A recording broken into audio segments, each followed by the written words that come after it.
First ಕನ್ನಡದ ಇದು ಸುದ್ದಿ ಅಂದರೆ ಕಾರ್ಯಕ್ರಮಕ್ಕೆ ಸ್ವಾಗತ. ನಾನು ಉಮರ್ ಫಾರೂಕ್.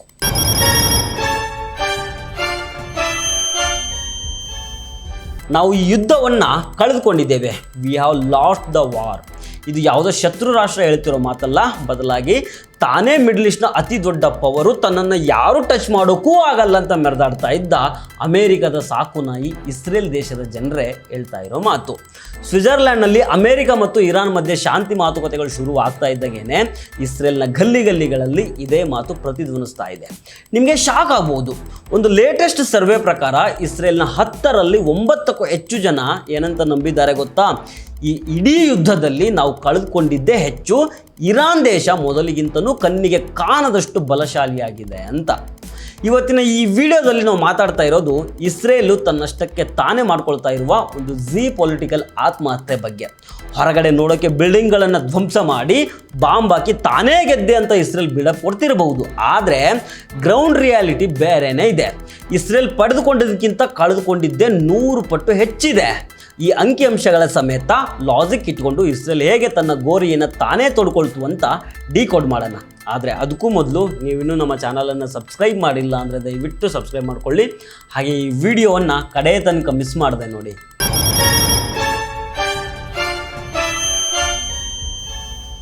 ಮೊದಲಿಗೆ ಈ ಸ್ವಿಟ್ಜರ್ಲ್ಯಾಂಡ್ ಮ್ಯಾಟರ್ ಬಗ್ಗೆ ಮಾತಾಡೋಣ. ಅಮೇರಿಕ ಇಸ್ರೇಲ್ನ ಬೆಸ್ಟ್ ಫ್ರೆಂಡು, ಒಂದು ಲೆಕ್ಕದಲ್ಲಿ ಅಮೇರಿಕದ ಸಾಕು ನಾಯಿ. ಇರಾನು ಇಸ್ರೇಲ್ನ ಬದ್ಧ ವೈರಿ. ಆದರೆ ಇವತ್ತು ಅಮೇರಿಕನ್ ಡಿಪ್ಲೊಮ್ಯಾಟ್ಸು ನೇರವಾಗಿ ಇರಾನ್ ಜೊತೆಗೆ ಟೇಬಲ್ ಮೇಲೆ ಕೂತ್ಕೊಂಡು ಡೀಲ್ ಮಾಡ್ತಾ ಇದ್ದಾರೆ. ಇಸ್ರೇಲ್ಗೆ ಇದಕ್ಕಿಂತ ದೊಡ್ಡ ಅವಮಾನ ಇನ್ನೊಂದಿಲ್ಲ. ಯುದ್ಧ ಶುರುವಾದಾಗಿನಿಂದ ಇಸ್ರೇಲ್ ಮಾಡಿದ್ದೇನು? ಗಾಜಾ ಮೇಲೆ ಅಟ್ಯಾಕು, ಲೆಬನಾನ್ ಮೇಲೆ ಅಟ್ಯಾಕು, ಸಿಕ್ಕ ಕಡೆ ಮಿಸೈಲ್ಸ್ ದಾಳಿ. ಆದರೆ ಇರಾನ್ ಆಡಿದ್ದು ಬೇರೆನೇ ಗೇಮು. ಇರಾನ್ ಡೈರೆಕ್ಟಾಗಿ ಯುದ್ಧಕ್ಕೆ ಇಳಿಲೇ ಇಲ್ಲ. ತನ್ನ ಪ್ರಾಕ್ಸಿಗಳನ್ನು ಯೂಸ್ ಮಾಡ್ತು, ತನ್ನ ನ್ಯೂಕ್ಲಿಯರ್ ಪ್ರೋಗ್ರಾಮನ್ನು ಸೈಲೆಂಟಾಗಿ ಸ್ಪೀಡಪ್ ಮಾಡ್ತು. ಇವತ್ತು ಸೀನ್ ಏನಾಗಿದೆ ಅಂತಂದರೆ, ಅಮೇರಿಕಾಗೆ ಇರಾನ್ ಜೊತೆ ಯುದ್ಧ ಮಾಡೋದಕ್ಕೆ ಇಷ್ಟ ಇಲ್ಲ, ಅದಕ್ಕೇ ಟೇಬಲ್ ಟಾಕನ್ನು ಶುರು ಮಾಡಿದೆ. ಇಸ್ರೇಲ್ ಈಗ ಐಸೋಲೇಟ್ ಆಗಿದೆ. ಇಸ್ರೇಲ್ನ ಜನರಿಗೆ ಇದು ಸ್ಪಷ್ಟವಾಗಿ ಅರ್ಥವಾಗ್ಬಿಟ್ಟಿದೆ. ಅದಕ್ಕೇ 10ರಲ್ಲಿ 9 ಜನ ಹೇಳ್ತಾ ಇದ್ದಾರೆ, ನಾವು ಫಿಸಿಕಲ್ ಆಗಿ ಬಿಲ್ಡಿಂಗ್ಗಳನ್ನು ಹೊಡೆದಿರಬಹುದು, ಆದರೆ ಸ್ಟ್ರಾಟಜಿಕ್ ಆಗಿ ಇರಾನ್ ನಮ್ಮನ್ನು ಸೋಲಿಸಿದೆ ಅಂತ.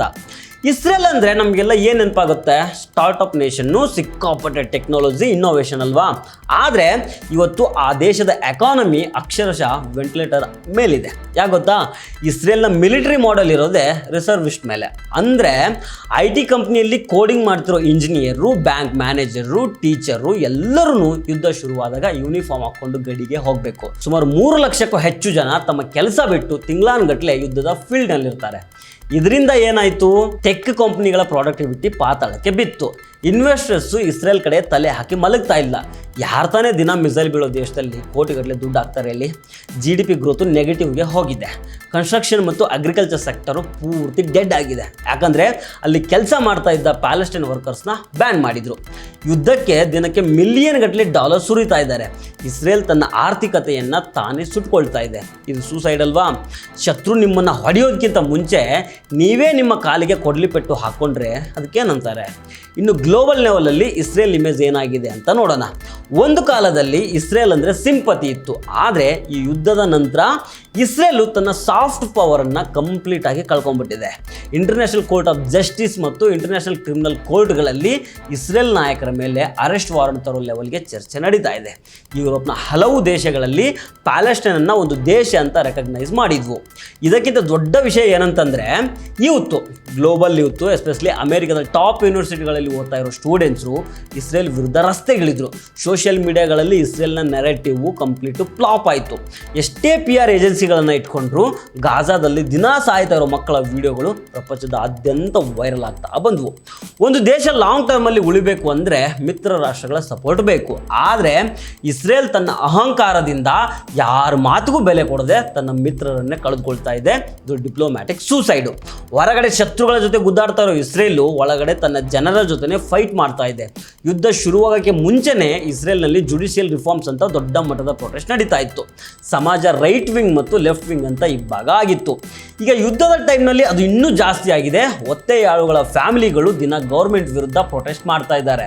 ನಮಗೆ ಯುದ್ಧದ ಗೆಲುವು ಬೇಡ, ನಮ್ಮ ಜನರನ್ನು ವಾಪಸ್ ಬಂದರೆ ಸಾಕು ಅಂತ ಕಣ್ಣೀರಾಗ್ತಾ ಇದ್ದಾರೆ. ಆದರೆ ಅಲ್ಲಿನ ಪೊಲಿಟಿಷಿಯನ್ಸು ತಮ್ಮ ಕುರ್ಚಿ ಉಳಿಸ್ಕೊಳ್ಳೋಕ್ಕೆ ಈ ಯುದ್ಧವನ್ನು ಎಳಿತಾ ಇದ್ದಾರೆ ಅನ್ನೋದು ಸ್ವತಃ ಇಸ್ರೇಲ್ ಜನರಿಗೆ ಗೊತ್ತಾಗ್ಬಿಟ್ಟಿದೆ. ಯಾವಾಗ ಒಂದು ದೇಶದ ಲೀಡರ್ ಮೇಲೆ ಆ ದೇಶದ ಜನರಿಗೆ ನಂಬಿಕೆ ಹೋಗುತ್ತೋ ಅಲ್ಲಿಗೆ ಆ ದೇಶದ ಮಾರಲ್ ಡಿಫಿಟ್ ಆದ ಹಾಗೇನೆ.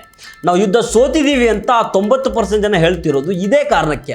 ಅವ್ರಿಗೆ ಗೊತ್ತಿದೆ ಹಮಾಸ್ ಅಥವಾ ಹಿಜ್ಬುಲ್ಲಾನ ಕಂಪ್ಲೀಟಾಗಿ ಝೀರೋ ಮಾಡೋದಕ್ಕೆ ಸಾಧ್ಯನೇ ಇಲ್ಲ ಅಂತ. ಇರಾನ್ ಯಾಕೆ ಯುದ್ಧದಲ್ಲಿ ಅತಿ ದೊಡ್ಡ ವಿನ್ನರ್ ಅಂತ ಅನ್ಸ್ಕೊಳ್ತಾ ಇದೆ ಗೊತ್ತಾ? Logic simple. ಇರಾನ್ ಇಸ್ರೇಲ್ ಥರ ತನ್ನ ಮಿಲಿಟರಿನ ಫುಲ್ಲಾಗಿ ಡಿಪ್ಲಾಯ್ ಮಾಡಲಿಲ್ಲ. ಅದರ ಎಕಾನಮಿ ಮೊದಲೇ ಸ್ಯಾಂಕ್ಷನ್ಸಿಂದ ಹಿಟ್ ಆಗಿತ್ತು. ಆದರೆ ಈ ಯುದ್ಧದಿಂದ ಹೊಸದಾಗಿ ಕಳೆದುಕೊಳ್ಳೋದು ಏನೇನೂ ಇರಲಿಲ್ಲ. ಅದು ಇರಾನ್ ಮಾಡಿದ್ದೇನು, ಇಸ್ರೇಲ್ನ ಅಟೆನ್ಷನ್ ಪೂರ್ತಿ ಗಾಜಾ ಮತ್ತು ಲೆಬನಾನ್ ಮೇಲೆ ಇರೋ ಥರ ಮಾಡ್ತು. ಈ ಗ್ಯಾಪ್ನಲ್ಲಿ ಅರಬ್ ದೇಶಗಳ ಜೊತೆಗೆ ಉದಾಹರಣೆಗೆ ಸೌದಿ ಅರೇಬಿಯಾ ತನ್ನ ರಿಲೇಷನ್ಶಿಪ್ಪನ್ನು ಇಂಪ್ರೂವ್ ಮಾಡಿಕೊಳ್ತು. ನ್ಯೂಕ್ಲಿಯರ್ ವೆಪನ್ ಮಾಡೋ ಲೆವೆಲ್ಗೆ ಕಾಂಪ್ಲೆಕ್ಸ್ ಆಗಿ ಡೆವಲಪ್ ಆಯಿತು. ಅಮೆರಿಕಾಗೆ ಈಗ ಭಯ ಶುರುವಾಗಿದೆ. ಇರಾನ್ ಏನಾದರೂ ನ್ಯೂಕ್ಲಿಯರ್ ಬಾಂಬ್ ಮಾಡಿದರೆ ಕತೆ ಮುಗೀತು ಅಂತ. ಅದಕ್ಕೇನೆ ಸ್ವಿಟ್ಜರ್ಲ್ಯಾಂಡ್ನಲ್ಲಿ ಟೇಬಲ್ ಟಾಕ್ ಮಾಡ್ತಾ ಇದೆ. ಇರಾನ್ನ ಸ್ಟ್ರಾಟಜಿ ನೋಡಿ, ಇಸ್ರೇಲ್ನ ಕೈಲಿ ರಕ್ತ ಮಾಡಿಸ್ತು, ಪ್ರಪಂಚದ ಕಣ್ಣಲ್ಲಿ ಇಸ್ರೇಲ್ನ ಕೆಟ್ಟದಾಗಿ ತೋರಿಸ್ತು.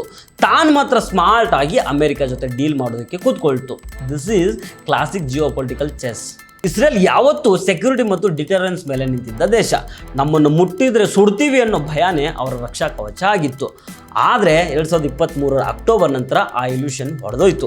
ಅದನ್ನು ಕವರ್ ಅಪ್ ಮಾಡೋಕ್ಕೆ ಇಸ್ರೇಲು ಬ್ಲೈಂಡಾಗಿ ರಿಯಾಕ್ಟ್ ಮಾಡ್ತು. ಅತಿಯಾದ ಕೋಪ ಮತ್ತು ಸೇಡಿನ ದಹದಲ್ಲಿ ತನಗೆ ತಾನೇ ದೊಡ್ಡ ಹಳ್ಳವನ್ನು ತೋಡ್ಕೊಳ್ತು. Economy down, global image damage, internal politics crash, young generation ದೇಶ ಬಿಟ್ಟು ಹೋಗೋ ಯೋಚನೆಯಲ್ಲಿದ್ದಾರೆ. ಇದೆಲ್ಲದರ ಮಧ್ಯೆ ಇರಾನ್ ತನ್ನ ಶಕ್ತಿಯನ್ನು ಡಬಲ್ ಮಾಡಿಕೊಂಡು ಮಿಡಲ್ ಈಸ್ಟ್ನ ಅನ್ಡಿಸ್ಪ್ಯೂಟೆಡ್ ಪ್ಲೇಯರ್ ಆಗೋಕ್ಕೆ ರೆಡಿ ಆಗ್ತಾ ಇದೆ. ಯುದ್ಧ ಅನ್ನೋದು ಕೇವಲ ಗನ್ ಮತ್ತು ಬಾಂಬ್ಗಳಿಂದ ಗೆಲ್ಲೋಕ್ಕಾಗಲ್ಲ, ಅದಕ್ಕೆ ಲಾಂಗ್ ಟರ್ಮ್ ವಿಷನ್ ಬೇಕು. ಇಸ್ರೇಲ್ ಟ್ಯಾಕ್ಟಿಕಲ್ ಆಗಿ ಕೆಲವು ಬ್ಯಾಟಲ್ಗಳನ್ನು ಗೆದ್ದಿರಬಹುದು, ಆದರೆ ಸ್ಟ್ರಾಟಜಿಕ್ ಆಗಿ ಮಾರಲ್ ಆಗಿ ಈ ಯುದ್ಧವನ್ನು ಕಳೆದುಕೊಂಡಿದೆ. ಇಸ್ರೇಲ್ನ ಜನರೇ ಇದನ್ನು ಒಪ್ಕೊಳ್ತಾ ಇದ್ದಾರೆ ಅಂದರೆ ಪರಿಸ್ಥಿತಿ ಎಷ್ಟು ಸೀರಿಯಸ್ ಆಗಿದೆ ಅಂತ ನೀವೇ ಯೋಚನೆ ಮಾಡಿ. ಇದರ ಬಗ್ಗೆ ನಿಮ್ಗೆ ಏನು ಅನಿಸುತ್ತೆ? ಇಸ್ರೇಲ್ ತನ್ನ ಈ ಈಗೋ ಬಿಟ್ಟು ರಿಯಾಲಿಟಿಗೆ ಬರುತ್ತಾ ಅಥವಾ ಹೀಗೆ ತನ್ನ ಆತ್ಮಹತ್ಯೆಯ ಹಾದಿಯಲ್ಲಿ ಮುಂದುವರಿಯುತ್ತಾ? ಕಮೆಂಟ್ ಸೆಕ್ಷನ್ನಲ್ಲಿ ನಿಮ್ಮ ಅಭಿಪ್ರಾಯವನ್ನು ತಿಳಿಸಿ. ಈ ಅನಾಲಿಸಿಸ್ ಇಷ್ಟ ಆಗಿದ್ದರೆ ವಿಡಿಯೋ ಲೈಕ್ ಮಾಡಿ, ನಿಮ್ಮ ಫ್ರೆಂಡ್ಸ್ ಜೊತೆಗೆ ಶೇರ್ ಮಾಡಿ. ನಮಸ್ಕಾರ.